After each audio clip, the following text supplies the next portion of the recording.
Good afternoon. Thank you for being here today. My name is Nicole Dougal. I'm here to discuss how food companies like Monsanto's get away with misrepresenting food.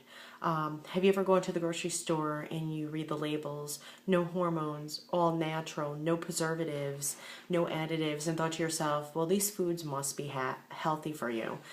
In fact, what the labels don't contain is the GMOs that are in these foods. GMOs are actually genetically modified organisms that have been engineered and altered for growth.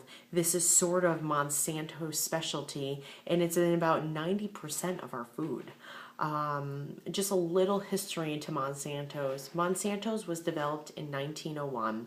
It was the world's largest pesticide chemical company. One of their biggest companies, which we all know today, is Roundup, which is a weed killer. Other chemicals such as PCBs, Agent Orange. Agent Orange was used during the Vietnam War to kill them off. They were able to spray their land so that they were unable to hide or use it for coverage and defoliate the whole land and wipe out all their agriculture. This also caused death and birth defects and mutations and what we didn't really think about is the thousands of Americans that were also Americans that were affected with this as well, which I'm sure some of that came back here as well. So about the 1980s, I would say, Monsanto's decides to start a new aspect of their business. So they get into the seed company. They end up buying seeds, injecting them with proteins or genetically modifying them, patenting those seeds so no other farmers would be allowed to get seeds. So this put a lot of farmers out of business since they weren't able to buy seeds anymore. Another huge thing that they did, which is part of they have a whole campaign to try to put farmers out of business. So this is how they do it. They see that there's an organic farm over here. So they kind of put their farm, over here. So over time, pollen flies over to the organic farm and some GMOs start growing, Now, Monsanto's can actually say that they had stole their seeds, sue them, put them out of business because those seeds were patented. They have done so many other things to farmers, kind of trick them, thinking that those seeds were patented, the farmers use it, put them out of business, stuff like that.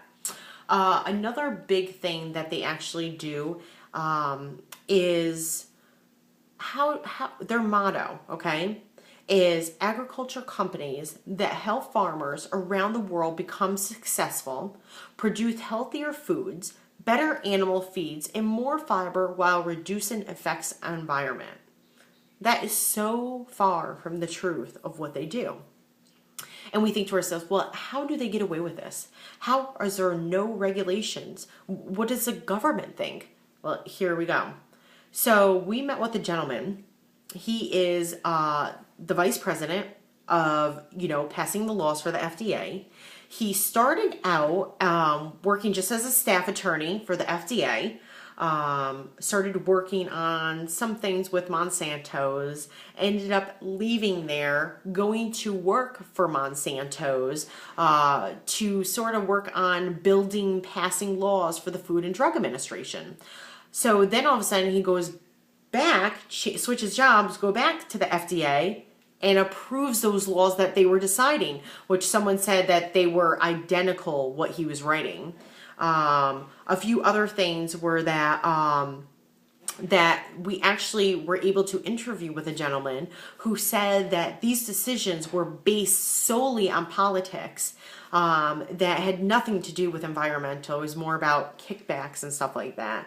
So we found several cases of where people that worked for Monsanto's or people that worked for the drug administrations actually worked for Monsanto. So we see how these things kind of work hand in hand.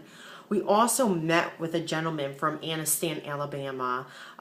This town was actually lied to for decades.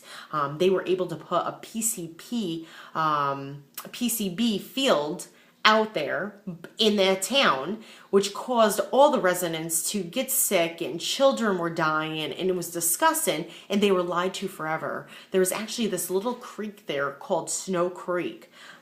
Snow Creek was which was polluted with PCBs, which the residents were lied to. And finally, someone tested it by putting fish in it, and the fish died in about 3 minutes. So finally, it came out that they were lying about it, and there was all this documentation that leaked out about it too, that they knew about this but still covered it because Monsanto's insisted of not losing $1 on this deal. Okay. So that whole area was completely wiped out and still abandoned to this day. Let's see, another thing that they did, the soybeans. So we kind of talked to one of the corporate heads and how this whole soybean works. He's the vice president of the Soybean Association. So how it works is that you have, your farm fields, and you have your soybean seeds, and they're all planted, and these soybeans are actually called Roundup soybeans. They reject any sort of, the Roundup chemicals, so they are resistant to them. They spray this over the fields in the early spring, and several weeks later, and they don't have to worry about any of their crops. Everything grows perfectly. They don't have to spend the time or the labor to go through, pull out the stuff that's bad. They don't have insects that are biting off of their crops. It's all perfect. But now what we see today is that this corn is being produced in about 90% of our food that we're eating today. So it does have chemicals in it. Just a few things, regarding Monsanto's. I hope, I know in this short time, I hope you were still able to gain some sort of information or knowledge into how companies like this are actually misrepresenting us. And we're thinking processed box foods. No, this is actually, we have vegetables, we have fish, we have chickens, we have meats, we have dairies. All this food we are thinking that are healthy. Well, it's a plant. It must be healthy for you. And in fact, they've been engineered for us to eat. And then we worry about, wonder why we have so many miscarriages or birth defects and all the new diseases that babies are getting now.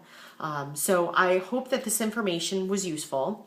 And it would be really great if you could look into this further, Monsanto's, and they have several documentaries on the web as well that kind of discuss their history and how they get away with this stuff. And it's actually, the more you read about it, it's actually a little sickening because you don't know what to eat. You don't know who to believe, what to believe, but there definitely is a lot of corruption in the Food and Drug Administration. So thank you so much for your time. Have a great day, and we'll talk to you soon. Thanks.